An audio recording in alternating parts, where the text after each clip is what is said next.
Assalamualaikum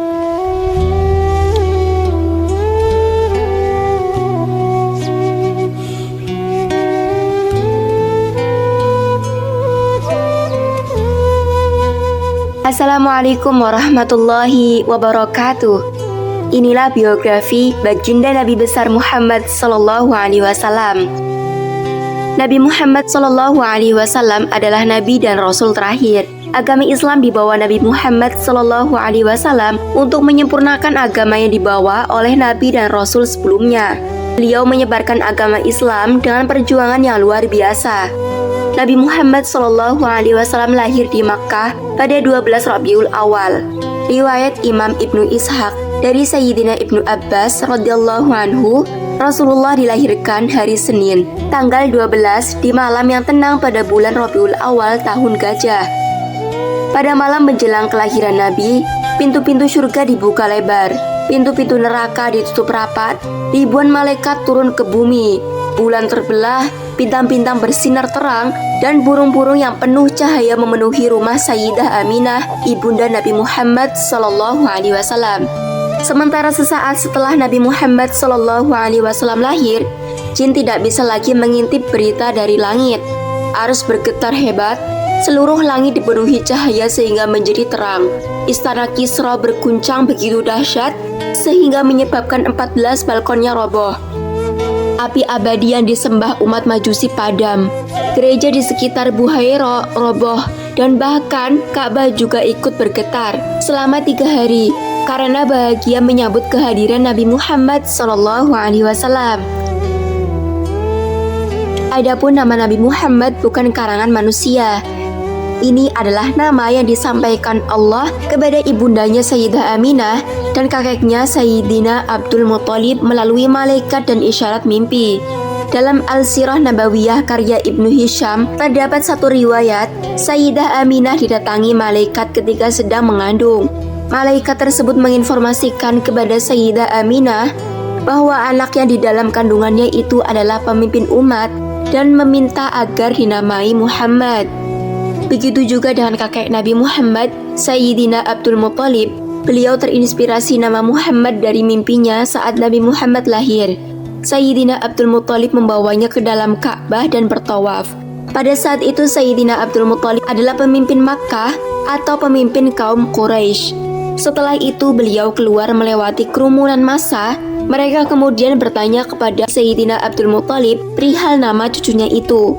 Maka dijawablah kalau nama cucunya adalah Muhammad. Orang-orang bertanya lagi kenapa dinamakan Muhammad, nama yang terdengar asing bagi masyarakat Arab saat itu, karena tidak seorang pun dari nenek moyang dan bangsa Arab yang sebelumnya menggunakan nama itu.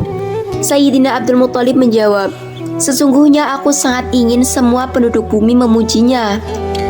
Adapun secara bahasa, Muhammad berarti yang dipuji atau terpuji. Nabi Muhammad sallallahu alaihi wasallam, beliau yatim piatu sejak kecil. Ayah beliau, Sayyidina Abdullah bin Abdul Muttalib, meninggal saat Nabi Muhammad sallallahu alaihi wasallam masih berada dalam kandungan.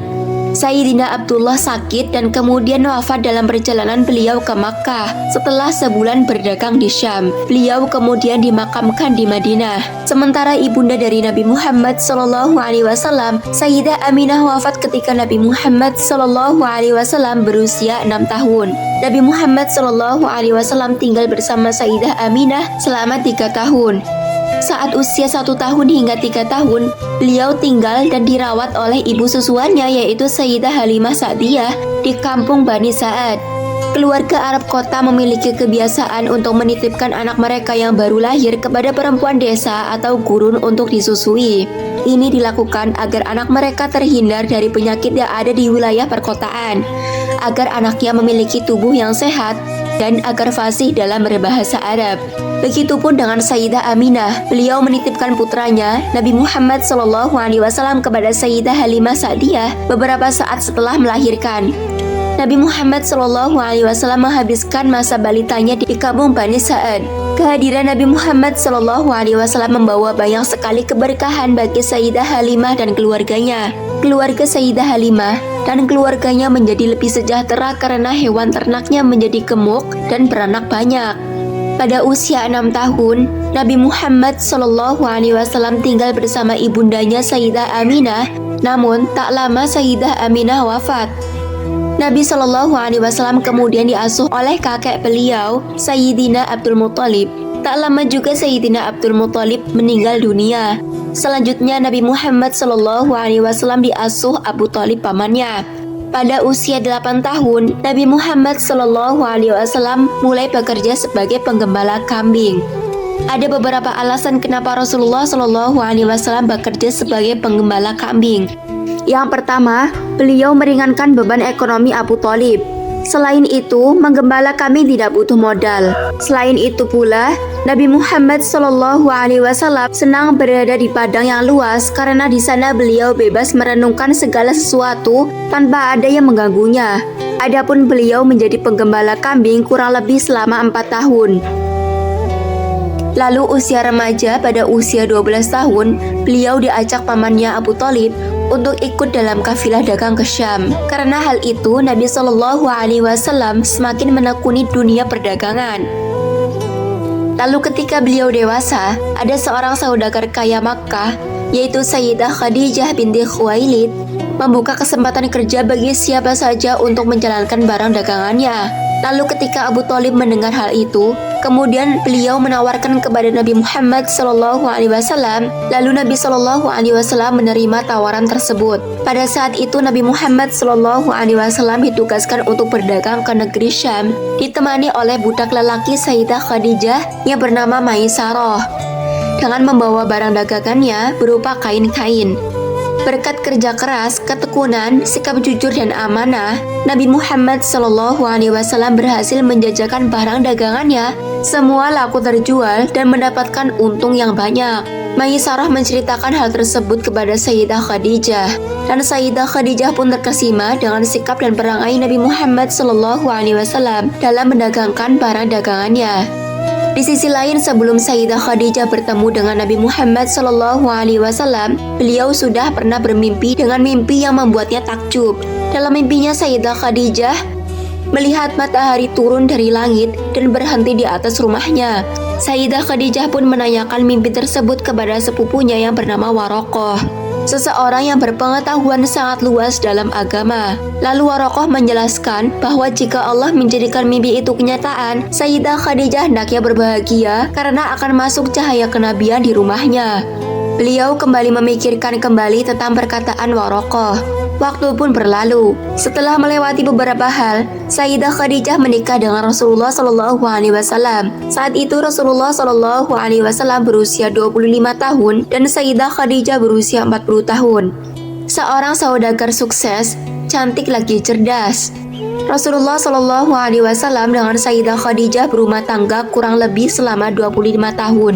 Pernikahan Rasulullah SAW dengan Sayyidah Khadijah dikaruniai 6 orang anak, yaitu Sayyidina Qasim, Sayyidah Zainab, Ruqayyah, Ummu Kulthum, dan Sayyidah Fatimah Az-Zahra, dan Sayyidina Abdullah.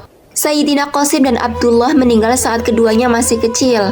Lalu pada usia 40 tahun, Rasulullah SAW mendapatkan wahyu pertamanya dan diangkatnya beliau sebagai Nabi dan Rasul. Lalu setelah 10 tahun Rasulullah SAW diangkat sebagai Nabi, setelah melewati berbagai rintangan dalam berdakwah serta suka duka, Sayyidah Khadijah pun wafat di pangkuan Nabi Muhammad SAW. Sayyidah Khadijah wafat pada hari ke-11 bulan Ramadan, tahun ke-10 dari kenabian, 3 tahun sebelum Rasulullah SAW hijrah ke Yasrib atau Madinah. Sayyidah Khadijah wafat pada usia 65 tahun saat usia Rasulullah SAW sekitar 50 tahun.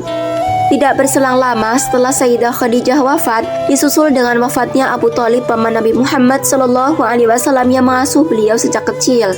Begitu sedihnya Rasulullah SAW ditinggal wafat oleh 2 orang yang sangat beliau sayangi, yang selalu melindungi, mendukung, dan membela Nabi SAW. Karena pada tahun tersebut Rasulullah SAW ditinggal wafat oleh Sayyidah Khadijah dan Abu Thalib, maka tahun tersebut dinamakan sebagai Amul Husni atau tahun kesedihan. Lalu setelah wafatnya Sayyidah Khadijah, berselang 3 tahun, beliau pun menikah kembali karena alasan yang syar'i. beliau menikah dengan Sayyidah Saudah binti Zam'ah. Setelah itu beliau menikah dengan Sayyidah Aisyah binti Abu Bakar. Yang sebelum itu Rasulullah Shallallahu Alaihi Wasallam mendapatkan mimpi isyarat untuk menikahi Sayyidah Aisyah.